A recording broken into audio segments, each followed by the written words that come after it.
really, in the month of June, you start to get a more complete picture of what the revenue numbers for the Commonwealth have been for 16, 17. Up until this date, not so great, running over $1 billion deficit for this year. We'll see what the May revenue numbers come out later on today, but certainly, going to make the finalization of a budget a little bit difficult. The governor started that process back in February. The House and Senate did some budget hearings in March.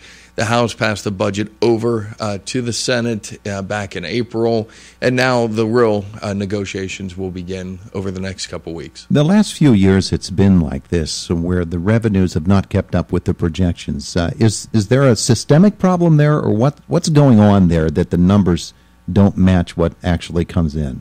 Well, I think part of it, of course, can be the revenue estimates that come in from the budget secretary. But I think what we've also seen is one of the weaknesses in our revenue collections have actually been corporate tax collections. And that's not unique to Pennsylvania. It's actually a trend that's been going on across the country where corporate tax collections are just down a little bit from where they were a couple years ago. And I think for this year, for the state of Pennsylvania, we're down like $400 or $500 million in corporate tax collections alone.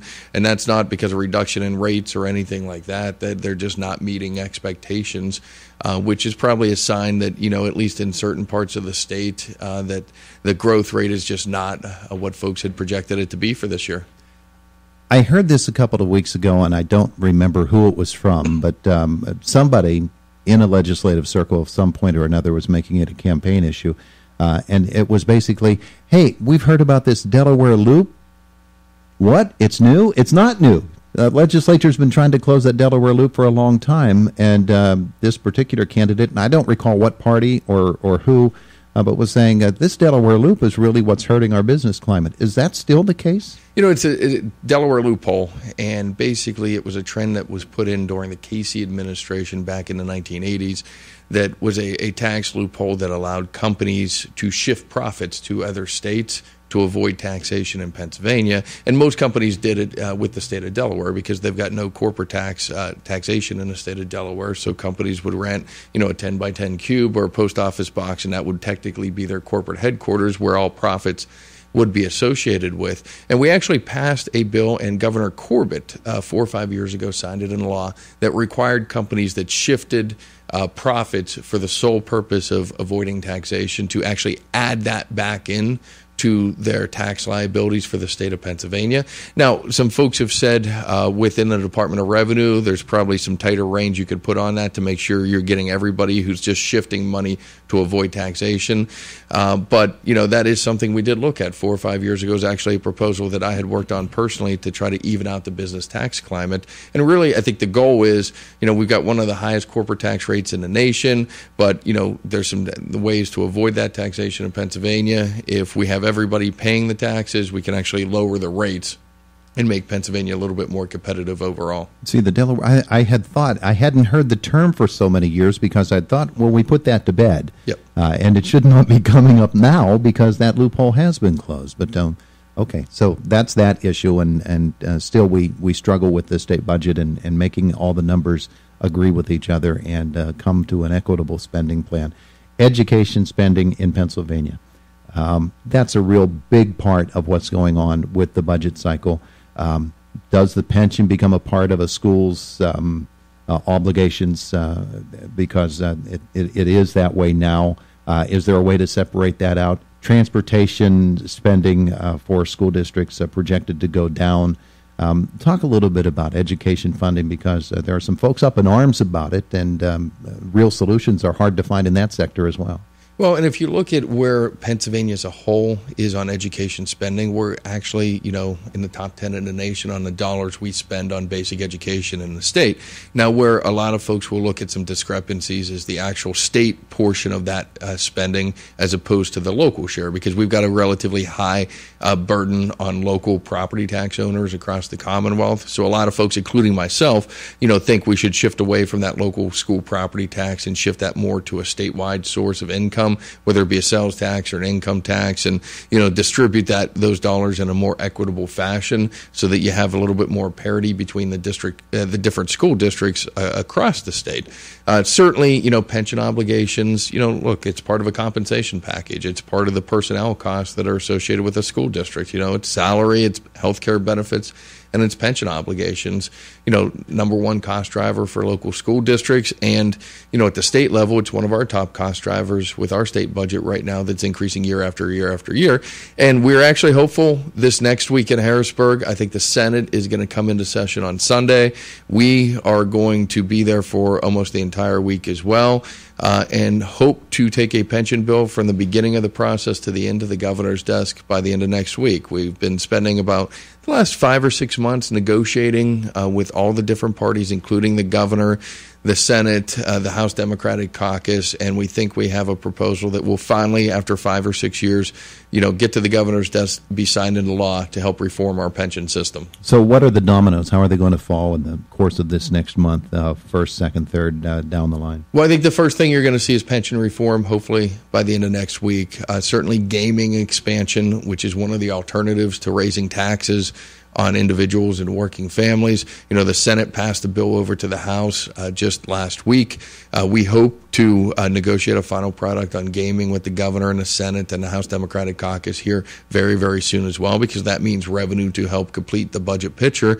And then, throughout the next couple weeks into the end of June, we'll continue the final negotiations to put together a $32 billion budget.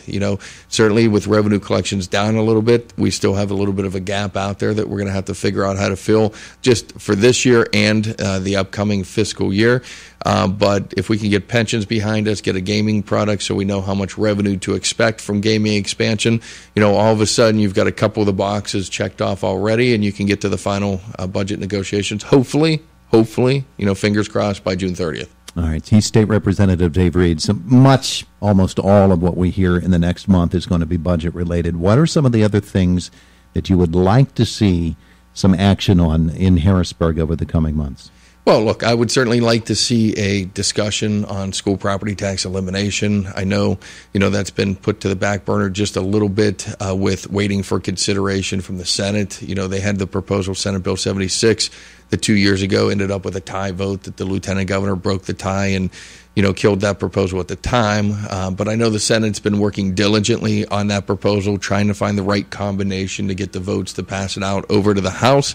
Hopefully that discussion will continue, because I think it's something very, very important, particularly here in Indiana County. Welfare reform is an area that we are starting to look at as well, with everything happening in Washington, D.C., and with entitlement spending being one of our top cost drivers, increasing the state budget by $700-800 million a year. We're going to have to figure out a way to make that system a little bit more fair and a little bit more cost effective to help our neediest citizens, but also to be affordable for our taxpayers. And one of the areas that I hear about a great deal lately, particularly from job creators, is our regulatory system. They're not as concerned about taxes. They're more concerned with regulations and permitting.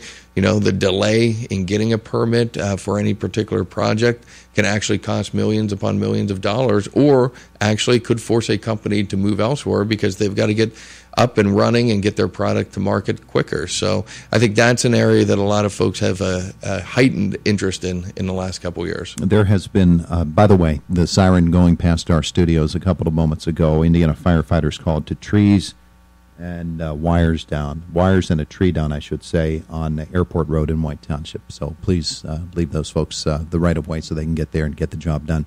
Representative Dave Reed is with us. One of the things that we have heard lately is about backlogs in state police crime labs and how that affects the opioid battle that is being waged. Do you see legislature having any role in creating more crime labs or getting more resources funneled into that?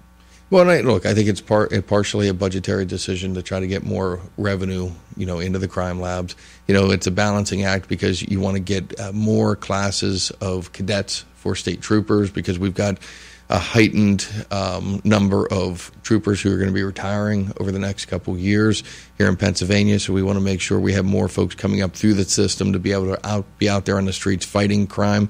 And look, the opioid addiction problem is a continuous problem that we're dealing with here in Western Pennsylvania as a whole, and something that we've been looking at from a budgetary perspective of not just curtailing access to prescription painkillers, which is where a lot of folks start the opioid addiction process, but looking at the treatment side of the equation, and of course, the law enforcement side is the third wheel of that equation as well. Yeah, we get to the summer months. I know that you love to get out and meet with folks, find out what's on their minds. I assume you have a series of summer town halls coming up? We will. We had 4 town hall meetings this spring. As soon as we get a little bit better of an idea what the summer is going to look like from a budget perspective, we'll start setting dates for the summer. But, in the past, we've done spring and fall, but last year we did a couple over the summer. And it was really kind of a different experience, really neat, a little bit more low-key because folks were, enjoying their summer months. But we did one, I think, out in Creekside and Homer City last summer, and it worked out really well. So we hope to do a couple over the summer and then continue on into the fall. And it's just a nice opportunity to talk about issues, whether it be the state budget or whether it be a local road or bridge project. Yeah, and in Creekside, it was right next to the ice cream shop. So it worked out really well because I think our town hall meeting added to a lot of business for Stearns out there that evening. And look, I freely admit I walked right over too. Yeah, so did we. The State Representative Dave Reed with us, the State House Majority Leader. Just one more question for you this morning, and it has to do with next year being a gubernatorial election year. I'm not going to ask that question. I appreciate that. Next year, a gubernatorial election year, U.S. Senate race next year as well. Of course, many legislative seats up. Typically, we see more political action in terms of awards and grants and things of that nature, and we can probably assume that that's going to happen again. Just for a second, just reflect on that whole climate where there's that perception that more things get done in an election year for election purposes than in other years. It's not really the case, is it? No, and look, I think probably 10, 15 years ago when everybody was running budget surpluses and folks weren't really paying attention to the state budget all that much because it always got done on time and there was always extra money to go around, that perhaps in an election year, folks were more focused on making sure that those initiatives got voted on and got done a little bit quicker. We heard about the WHAMS money then. Yeah, but those days are long since past. With the state budget crisis that we've had for really 6 or 8 years now. Actually 9 years since we had the recession of 2008 and everything going on at the federal level. I think really you're looking at least from a legislative cycle, an entire 2 years of working pretty consistently to try to get things done, and you're just never quite sure when things are going to come together. And, for a governor, it's a 4-year cycle, and, I don't think there's a whole lot of downtime anymore for folks to kind of plan things out of, well, let's wait 2 months before an election or something like that. I think now the public expectation is, look, when you can get things done, get it done.